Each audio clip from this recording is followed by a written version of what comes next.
ចាថ្ងៃនេះជួបជាមួយខ្ញុំទៀតហើយបងប្អូនគឺថ្ងៃនេះគឺខ្ញុំមកធ្វើរោងដាំតកូនទៀតហើយបងប្អូនគឺដាំទុចូលឆ្នាំមិនដេញតែដាំបានកើតទឿនឬក៏មិនទេបងប្អូនអើយព្រោះអីគឺខ្ញុំមិនបានដាំពីមុនក៏ខ្ញុំមកដាំនៅខែនេះឯងចាដេញជាទឿនមិនដេញជាអុយទេបងប្អូនអើយផែនៅប្រហែលថ្ងៃទៀតឯង5 10ថ្ងៃផែទឿនដេញបងប្អូនគឺតកូនវាដាំងាយដែរចាំមើលសិនបើទឿនក៏ខ្ញុំទុកបុកលហុងលក់ខែចេតចឹងណាបងប្អូនចាគឺខ្ញុំបុកលហុងលក់គឺយើងមិនបាក់សូវទិញគេច្រើនចេះទៅក៏យើងលក់គួរសមចឹងណាបងប្អូនចានេះគឺខ្ញុំធ្វើរោងរួចហើយខ្ញុំស្រោចទឹករួចហើយក៏នេះខ្ញុំយកឈើបានក៏ខ្ញុំគូជារោងរួចក៏ខ្ញុំរួយគ្រឿបតកូនដាក់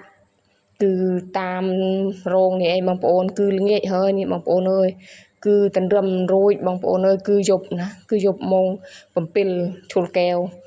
ថែមទៀតឯងគឺ2រោងគឺមិនមែនតែ1រោងប៉ុណ្ណេះទេចាគឺ2រោងគឺវារៀងល្ងាចហើយក៏ខ្ញុំដាំល្ងាចហើយចាក៏ខ្ញុំដាក់កាមេរ៉ាទុកក្នុងគល់ឈើនេះឯងមានដងកាមេរ៉ាទេបងប្អូនអើយគឺដាក់ថតក៏វារៀងល្ងិតបន្តិចចាក៏ខ្ញុំរួយតាមរោងឡើងអស់ចេះណាគឺបន្ទាប់យើងបាញ់ទឹករួចគឺយើងត្រូវគូហើយគូរោងគូជារោងរួចយើងរួយទៅយើងលុបដីដើម្បីឲ្យវាដុះចឹងណាបងប្អូនចាបន្ទាប់ពីលុបដីរួចហើយគឺត្រូវស្រោចទឹក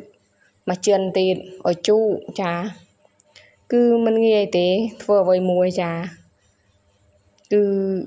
មានតែពាក្យថាស៊ូណែចាគឺយើងរួយឡើងខ្ញុំរួយតែខ្ញុំប៉ុណ្ណេះឯងក៏មក7ដូចតែខ្ញុំនិយាយឯងចាបានរួចខ្ញុំរួយតែឯងនោះបើបន្តិចគិតថាក្រកទៅលក់ឲ្យវ៉ាន់ចាគឺឲ្យកូនខ្ញុំលក់គិតមិនដេញលក់ក៏គិតតែដល់ណាមកទិញអុយគិតហៅខ្ញុំហើយចាបន្តិចទៀតក៏ក្រកទៅលក់ឲ្យវ៉ាន់ហើយបងប្អូនគឺបន្តិចកូនហៅក៏ល្ងាចយប់ចាវីដេអូខ្ញុំក៏មានអុយច្រើនទេបងប្អូនមានតកាដាំនេះឯងចាគឺស្រុកស្រែចំការក៏យើងធ្វើអ្វីបានហូបខ្លះចេះណាមិនបាក់សូវទិញគេចាសណ្ដែកខ្ញុំខាងក្រោយនោះ